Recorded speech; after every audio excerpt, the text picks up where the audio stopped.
1990, nous avons commencé une action au Togo qui s'appelle ECHOP, Échange pour l'organisation et la promotion de petits entrepreneurs. C'était une action qui était le petit crédit aux femmes au milieu urbain pour aider les femmes. Et le programme a concerné plus de 400 000 femmes en 34 ans. Toutes ces femmes, pour la plupart, revendaient des produits agricoles ou les transformaient. Et ces produits agricoles, elles les achetaient principalement au port. C'était du riz, du maïs, des produits importés. Or, dans le même temps, des milliers de petits paysans n'arrivaient pas à vivre de leur production. Les petits agriculteurs cultivent moins d'1 hectare en moyenne. Ils représentent 95% de l'agriculture au Togo, mais c'est la même chose dans toute l'Afrique de l'Ouest. Mais aujourd'hui, personne ne veut rester agriculteur parce que le travail est tellement pénible. Et il y a une sorte d'exode rural et un exode après vers l'Occident. Les jeunes partent vers la ville, vers les lumières de la ville pour faire taxi-moto. Parce que cultiver à la daba, à la houe, 1 hectare ou 2 hectares, c'est un travail énorme. Et il n'y a pas de perspective, pas d'électricité dans les villages. Ils peuvent pas regarder la Coupe du Monde d'Afrique de football, par exemple. Donc ils partent tous. Et seuls les vieux restent. C'est pour ça que nous avons créé des actions comme la mécanisation, comme les Kuma ici, pour louer les tracteurs, les services d'un tracteur, pour aider les agriculteurs à rester chez eux et de diminuer la pénibilité du travail. On était content d'inviter Gilles et sa famille de découvrir ce qui s'est passé et de partager avec les agriculteurs. Et Gilles, qui est un éleveur, eh bien, un des présidents de coopérative avait invité un peul. Les peuls sont les nomades qui ont des troupeaux, qui nomadisent du nord au sud, qui remontent jusqu'au Mali. Mais qui ne sont pas acceptés dans la population locale. Parce qu'ils détruisent les récoltes. Oui. Et là, il y a eu un échange fantastique entre Gilles, qui disait qu'il utilisait de moins en moins de produits vétérinaires, qu'il était en bio avec ses vaches, et le peul le questionnait. Mais comment vous faites pour les maladies? Parce que nous, c'est notre problème. Et cet échange... Ils ont vu la vidéo de la ferme de Gilles, et ça les a fascinés à tout le village, quoi. C'était vraiment intéressant. Je m'appelle Gilles Versier, je suis agriculteur depuis 1988. Ma ferme est en agriculture biologique depuis 1998. Après avoir travaillé 10 ans avec mes parents, j'ai repris seul l'exploitation. La ferme s'étend sur 70 hectares, dont 65 en prairie. Elle est dédiée à l'élevage de vaches allaitantes et à la production de viande bovine. Je cultive également 4 hectares de céréales et 1 hectare de betteraves fourragères pour nourrir mes 100 bovins, vaches, veaux et génisses. Côté matériel, je possède un tracteur et partage des équipements via la CUMA, qui est une coopérative d'utilisation de matériel agricole, afin de limiter les coûts.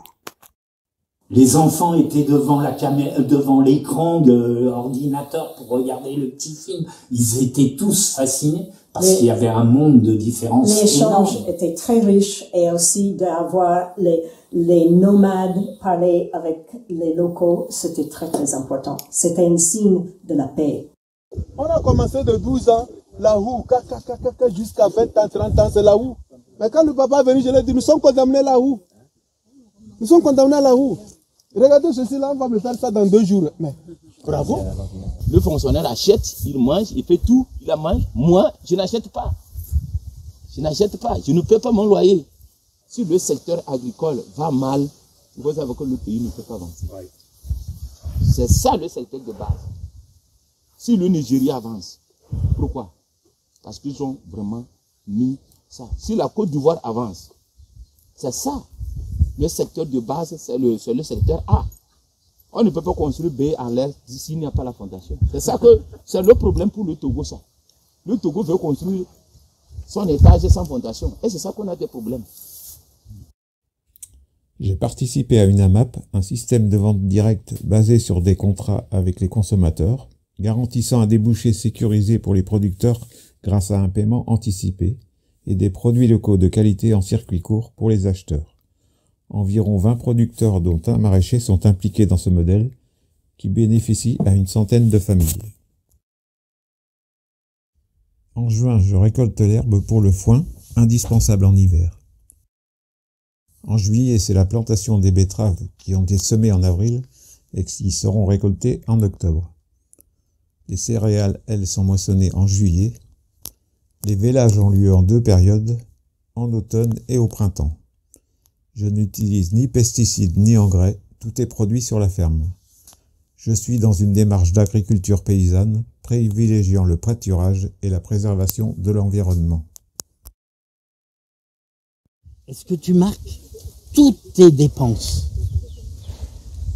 Parce qu'après la récolte, tu verras combien tu vends ton maïs. Et faire le compte d'exploitation, l'huile utilisée, le coût des métayers, pour le sarclage, les femmes que tu as payées, tout ça, toutes les dépenses, la date que tu l'as fait, une colonne, la date, le type de dépenses, voilà.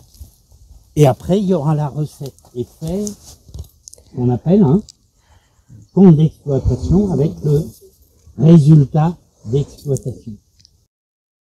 Les agriculteurs considèrent les herbicides carrément les engrais parce que ça fait pousser mieux le maïs. Mais ce qui s'est passé, c'est que ces bouteilles, une fois quand c'est vidé, ça ne détruit pas, ça ne brûle pas. On peut le brûler, mais ça va fumer et tout ça. On peut les enterrer, mais ça disparaît pas.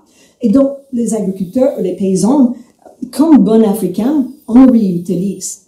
On le réutilise parce que c'est solide. Alors on met l'eau pour une gourde pour les enfants, pour aller à l'école. On stocke notre sel, nos huiles dedans. C'est ça le crime aujourd'hui. C'est ça un crime contre l'humanité pour moi.